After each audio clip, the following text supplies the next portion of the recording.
আসসালামু আলাইকুম প্রিয় ফুটবল ফ্যান্স। এই মুহূর্তে ওয়ার্ল্ড ফুটবল ইউরোকে কেন্দ্র করে স্বাভাবিকভাবে অনেক আলোচনা চলছে। গোল.কমের একটা রিপোর্ট পড়লাম যেখানে তারা তাদের অভিমত জানিয়েছে এবারের 2024 ইউরোর সেরা প্লেয়ার কে হতে পারেন বা কারা আসলে এই লিস্টটাতে থাকবেন।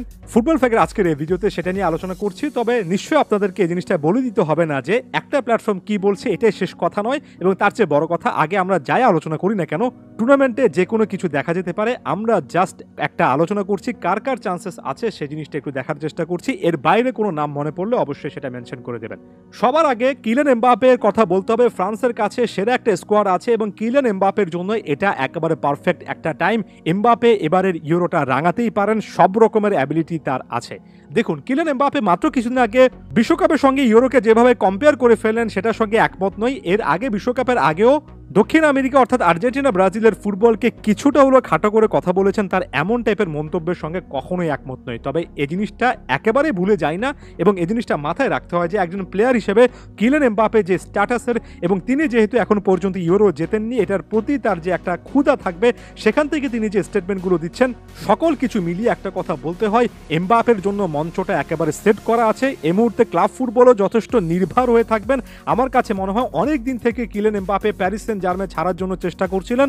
পিএসজি এমবাপ্পের জন্য অনেকটাই গলার কাটার মতো হয়ে যাচ্ছিল এবং পিএসজি ক্লাব হিসেবে সত্যিকার অর্থে অনেক বাজে এক্সাম্পল সেট করেছে। দোষটা এককভাবে এমবাপ্পেরও নয়। তাই এমবাপ্পের জন্য এই মুহূর্তে ক্লাব ফুটবলে তিনি যেহেতু একটা শান্তির ঠিকানা খুঁজে পাচ্ছেন, যেটা এই মুহূর্তে রিয়াল মাদ্রিদ অবশ্যই হতে পারে, এমবাপ্পে যথেষ্ট নির্ভর হয়ে শুধুমাত্র জাতীয় দলে ফোকাস করতে পারেন, এর চেয়ে বেটার সিচুয়েশন আসলে হতে পারে না।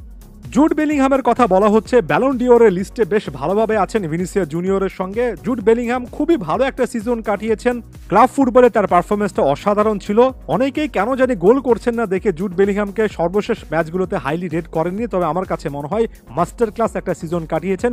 বরুসিয়া ডর্টমুন্ডের হয়ে যখন সর্বশেষ সিজনও খেলেছিলেন, বুন্দেসলিগার সেরা প্লেয়ার হয়েছিলেন, এবার রিয়ালের জার্সিতে লা লিগার সেরা প্লেয়ার হলেন। তবে জুড বেলিংহামকে জাতীয় দলে সত্যিকার অর্থে এবার প্রমাণ করতে হবে যে বড় রকমের একটা প্রভাব, একটা ইম্প্যাক্ট তিনি সেখানে রাখতে পারেন। তাই বেলিংহামের সামনে সুযোগ যেমন আছে তেমনি বাড়তি একটা সতর্কতাও দরকার।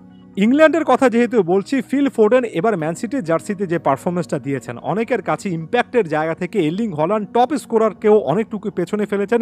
ফিল ফোডেন ওয়ার্ল্ড ফুটবলের উদীয়মান একজন তারকা, এবার ইন্টারন্যাশনাল ফুটবলে নিজের আসল জাত চেনানোর সময় এটা।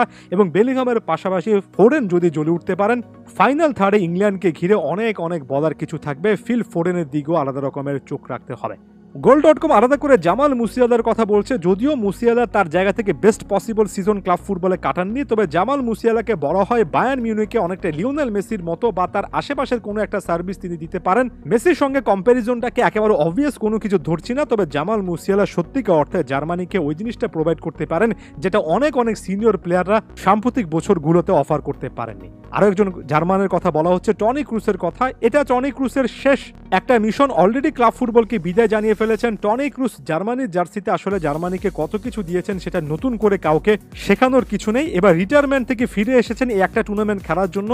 টনি ক্রুস তার জায়গা থেকে একেবারে ফার্ম আছেন, একেবারে বদ্ধপরিকর আছেন এবং টনি ক্রুস এবার রিয়াল মাদ্রিদে যে পারফরমেন্সটা দেখিয়েছেন অনেকেই হয়তো অ্যাকনোলেজ করছেন না, তবে নিঃসন্দেহে এবারের ব্যালন রেসে টনি ক্রুসও বেশ ভালোভাবে থাকবেন। দেখা যাক এবার জার্মান জাতীয় দলে নিজের আগের জায়গাটা ফিরে পান কিনা। পর্তুগালের বড় রকমের সম্ভাবনার কথা বলা হচ্ছে। ব্রুনো ফার্নান্দেস পর্তুগালের এ দলটার সেরা পারফর্মার। অনেকেই বলছেন হ্যাঁ, রোনালদোর মতো একজন এক্স ফ্যাক্টর প্লেয়ার রয়েছেন, তবে ব্রুনো ফার্নান্দেস সর্বশেষ ম্যাচটা তো যে পারফরমেন্স দিলেন, ব্রুনোর উপর পর্তুগালের অনেক কিছু নির্ভর করবে। ব্রুনো ফার্নান্দেস এবার যদি নিজের একেবারে সেরাটা দিতে পারেন, সত্যিকার অর্থে পর্তুগালের অনেক কিছু বলার থাকবে। আরো বেশ কয়েকজন ফুটবলার সম্পর্কে আলোচনা করা হয়েছে, যেমন জার্মানির জার্সিতে ফ্লোরিয়ান ভির্টস আসলে কেমন করতে পারবেন।